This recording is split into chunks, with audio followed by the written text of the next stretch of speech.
Salut, c'est Yannick et dans cette vidéo, je vais vous donner 11 conseils pour réussir en e-commerce. Donc ça va être très théorique, mais en même temps, je pense que c'est très important que vous ayez ces conseils-là.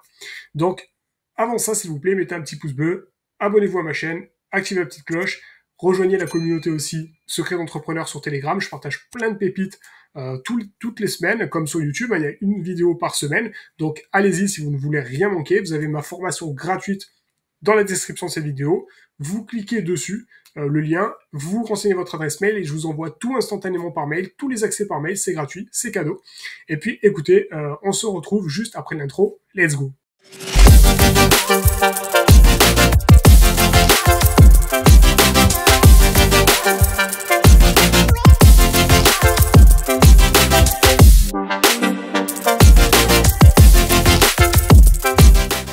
Alors la première chose, ça va être d'accepter de ne pas réussir du premier coup. Voilà, déjà. Pourquoi je vous donne ça comme conseil? Il va falloir être persévérant, en fait, parce que ce n'est pas simple. Ce n'est pas simple, c'est pas le premier produit qui va vous permettre, eh bien justement, d'être riche. C'est pas comme ça que ça fonctionne, ou ni même de sortir un salaire ou un revenu. Certains y arrivent, c'est un petit peu la chance des débutants, mais vous n'avez pas à vous inquiéter si vous n'y arrivez pas du premier coup. C'est tout à fait normal.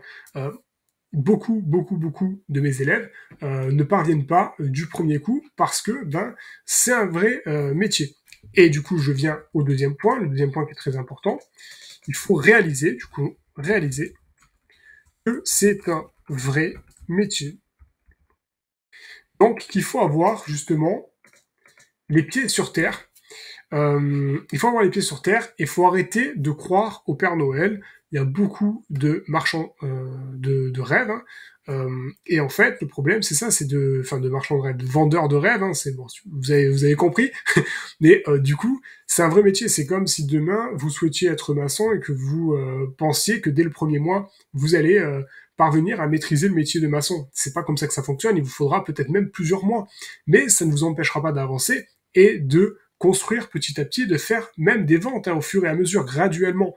Mais évidemment que si vous visez de trop gros salaires dès le départ, vous allez être déçu. Ça ne veut pas dire que vous n'allez pas y arriver. Seulement, il y a un temps pour chaque chose et vous devez apprendre ce métier en partant des bases et ensuite vous arriverez à construire quelque chose de grand. En fait, il faut vraiment être persévérant, tout simplement. Ensuite, troisième point, il va falloir trouver un bon produit. Ça peut paraître bête, pareil, mais trouver un bon produit, c'est vraiment la base. Si déjà, en fait, la première chose que vont voir les gens, c'est votre produit grâce aux publicités que vous allez faire. Ils vont même pas aller sur votre boutique. La première chose qu'ils verront, c'est les publicités. Donc, si le produit déjà n'emballe pas, n'est pas intéressant, ça sert à rien. Ne vendez pas un produit qui vous plaît à vous. Vous vendez un produit qui est susceptible de vous faire gagner de l'argent. C'est le plus important. Si vous commencez à vouloir vendre des produits qui vous plaisent, vous risquez de ne pas réussir à vendre. Alors, ça ne veut pas dire que vous ne pouvez pas vendre de produits qui vous plaisent, mais c'est juste pour éviter le piège. Vous pouvez vendre des produits qui vous plaisent, tout en ayant fait en sorte de faire une recherche, une étude pour savoir si le produit qui vous plaît plaira également justement à votre audience et à une audience suffisamment large pour que vous puissiez quand même sortir quelque chose d'intéressant en termes de chiffres. Mais moi, ce que je préfère faire, c'est vendre des produits qui marchent, peu importe si j'aime ce produit ou si je ne l'aime pas. Voilà, tout simplement. Ensuite, vous devez avoir une boutique d'une note de 9 sur 10 en termes de design et d'ergonomie. Alors, si vous, quand vous avez construit votre boutique, vous ne vous mettriez pas 9 sur 10 au minimum, c'est que c'est pas bon, c'est que vous devez continuer à améliorer cette boutique avant de la mettre sur le marché, avant d'en faire la promotion, parce que sinon, eh bien, vous risquez de ne pas avoir de taux de conversion suffisamment élevé pour rentabiliser vos pubs.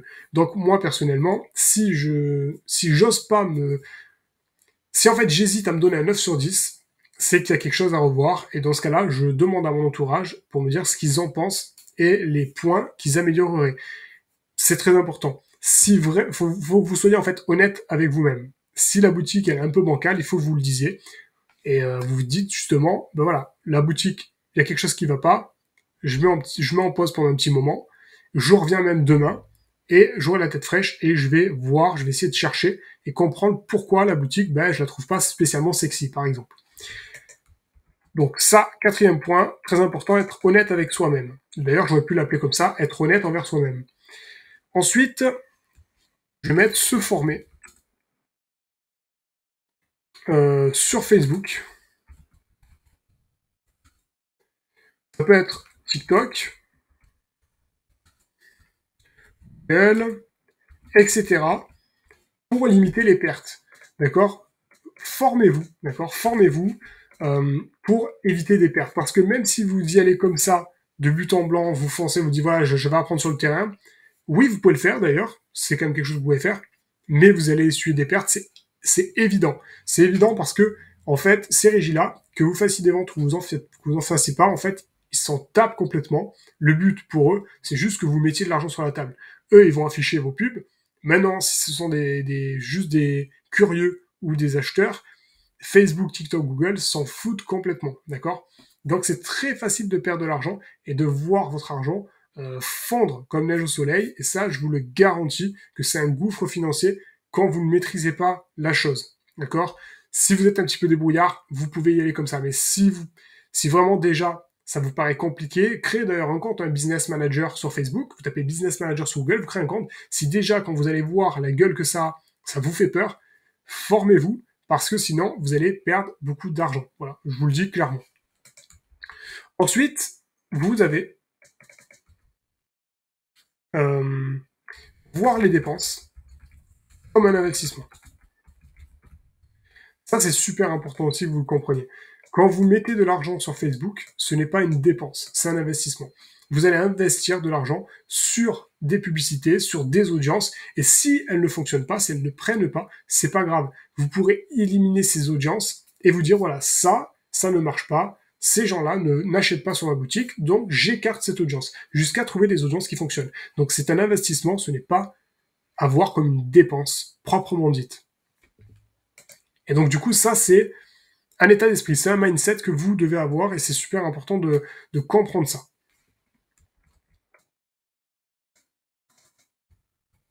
Ensuite, je vais mettre se déclarer, tout simplement. Et je vais mettre même pour éviter les bans, blocages, etc. La plupart essayent le dropshipping. En fait, ils voient le dropshipping tellement facile à mettre en place qu'ils en oublient les fondamentaux. Et les fondamentaux, c'est tout simplement d'être professionnel. Quand vous faites du dropshipping, vous vendez, vous avez une activité qui est professionnelle, vous devez être professionnel. Si vous n'avez pas de SIRET, si vous n'avez pas un site internet propre, une boutique propre, Stripe déjà va vous bloquer. Et donc du coup, si vous bloque, ça va être la cata. Pareil pour PayPal et Facebook, qui justement n'aiment pas que des particuliers aient une activité professionnelle. C'est tout à fait normal. Si vous encaissez tous les jours sur Stripe des centaines, voire même des dizaines d'euros, mais à répétition tous les jours, c'est une activité professionnelle et donc du coup Stripe va vous striker, va vous bloquer votre compte et du coup pour le débloquer après ça va être une belle horreur. Donc faites attention à ça, déclarez-vous auto-entrepreneur, c'est pas le statut le plus avantageux, mais au moins vous aurez un SIRET pour commencer et vous ne risquez pas des blocages bêtes, voilà, et méchants et surtout des blocages difficiles à débloquer, tout simplement. Ensuite, vous devez avoir au moins 300 à 500 euros. Ça, c'est dit de budget. Le dropshipping, c'est pas gratuit. Le dropshipping, ça va vous demander un petit peu d'argent, mais c'est relativement faible par rapport à d'autres business models, d'accord? Le dropshipping, vous allez devoir payer quoi? L'abonnement, par exemple, à des applications, par exemple la Shopify si vous êtes sur Shopify. Vous allez devoir payer un thème payant pour avoir un joli thème, même si ce n'est pas obligatoire. Vous allez devoir, les applications j'en ai parlé, vous allez devoir acheter un ou deux produits pour que vous puissiez quand même tester et voir si il est conforme à la description du fournisseur. Pour moi, c'est très important de le faire. Ne vendez pas un produit que vous n'avez jamais touché entre vos mains. Commandez-le au moins une fois pour regarder à quoi il ressemble. Et en plus, vous en profiterez pour faire des shootings photos et vidéos, ce qui est beaucoup plus efficace qu'on fait de la publicité. Donc, vous avez besoin d'un petit budget. Et puis surtout, ne pas oublier les publicités Facebook. Si vous commencez déjà avec 5 euros par jour sur Facebook, à la fin du mois, ça vous fera déjà 150 euros. Idéalement, je n'ai pas envie de dire idéalement, parce qu'idéalement, c'est quand même de mettre un peu plus sur la table quand même, mais si vous pouvez commencer avec 10 euros par jour, c'est bien. Vous pourrez tester beaucoup plus d'ensemble de publicités. Et 10 euros par jour, à la fin du mois, ça fait comme 300 euros. Donc vous voyez, 300 à 500 euros, pour moi, c'est vraiment la base. C'est le minimum. Mais 500 euros, 300 euros, 600 euros, c'est vraiment rien. Si vous deviez monter un restaurant, pour acheter les murs, vous en auriez pour des centaines de milliers d'euros selon où vous vous trouvez. Donc voilà, c'est quand même relativement peu cher et très accessible par rapport à d'autres business. Ensuite, il faut analyser son audience. Ça, c'est une audience cible. Ne vous lancez pas à l'arrache. Même si vous avez un produit, vous vous dites oui, ça va, il va bien marcher, je vais bien le vendre, tout ça, c'est très bien. Mais analysez votre audience. Qui est votre audience? Comment vous allez faire pour la cibler? Qu'est-ce qui la caractérise le mieux? Quand vous allez arriver à bien connaître votre audience, eh bien c'est là que vous aurez des publicités vraiment précises, puissantes, avec un message publicitaire impactant, et c'est là du coup que vous aurez des publicités qui sont rentables. Vous allez faire venir des personnes sur votre boutique qui sont susceptibles d'acheter. Parce que faire venir des personnes pour faire venir des personnes, ça sert complètement à rien. Donc analysez bien votre audience cible, qui serait vraiment intéressé par votre produit ou vos produits. Ensuite, on a trouvé un fournisseur fiable. Quand j'ai un fournisseur fiable, c'est disponible, des prix pas trop déconnants, des prix que vous allez pouvoir même négocier par le temps si vous commencez vraiment à vendre énormément, d'accord? Même si quand vous commencez à vendre énormément, en réalité, vous pouvez stocker, là, c'est plus vraiment du dropshipping, vous stockez, au moins vous achetez en gros, vous avez des prix beaucoup plus réduits et des livraisons qui sont beaucoup plus rapides aussi. Mais du coup, vérifiez la disponibilité, les prix et les délais de livraison. Et vous regardez qu'ils respectent bien ces 3 points. Et même, d'ailleurs, un 4e point, qui livre bien en marque blanche. Parce que quand vous demandez à votre fournisseur de livrer en marque blanche, parce que vous faites du dropshipping, donc il ne doit pas y avoir de facture à l'intérieur du colis, ni même de prospectus, de flyers, de QR code, ce que vous voulez. Dans le colis, il doit y avoir que le produit, uniquement le produit. Vous devez voir si le fournisseur respecte bien ses engagements. Donc, vous pouvez demander au fournisseur de livrer un de vos amis, vous dites pas que c'est un de vos amis évidemment, et vous regardez s'il respecte les délais, s'il respecte le fait de livrer en marque blanche, voilà, tout ça doit être respecté. Ensuite, un autre point, c'est diversifier ses sources de trafic. Une fois que vous avez réussi à trouver une source de trafic qui vous rapporte des clients, ne restez pas focus sur cette source-là. C'est bien, vous devez améliorer tout ça, vous devez scaler votre business sur cette source de trafic ici, mais essayez d'en trouver une autre, puis une 3e, puis une 4e, pour ne pas dépendre que d'une source de trafic. Si vous dépendez par exemple que de Facebook, si Facebook demain ferme, ou Facebook veut bloquer votre compte, eh bien vous perdez tout. Donc ne jamais mettre tous ses œufs dans le même panier. Voilà, je pense qu'on a fait les 11 conseils. 1, 2, 3, 4, 5, 6, 7, 8, 9, 10, 11. J'espère que ça vous aidera. Si vous avez des questions, vous les laissez en commentaire. Comme toujours, je réponds à tout le monde. Vous pouvez même venir me parler en privé sur Telegram. Mon Telegram, je vous le mets ici. Hop, c'est @secret d'entrepreneur, comme ça. Voilà, secret d'entrepreneur au singulier tout accroché. Et du coup, vous avez ma formation offerte juste dans la description de cette vidéo. Vous avez mon groupe Telegram, on est plusieurs milliers. Rejoignez-le. Vous allez voir, c'est juste génial tout ce que je partage dessus. Et bien sûr, mettez un petit pouce bleu à cette vidéo. Abonnez-vous à ma chaîne, activez la petite cloche. J'espère vraiment que ces 11 conseils pour réussir en e-commerce, en dropshipping, vous aura plu.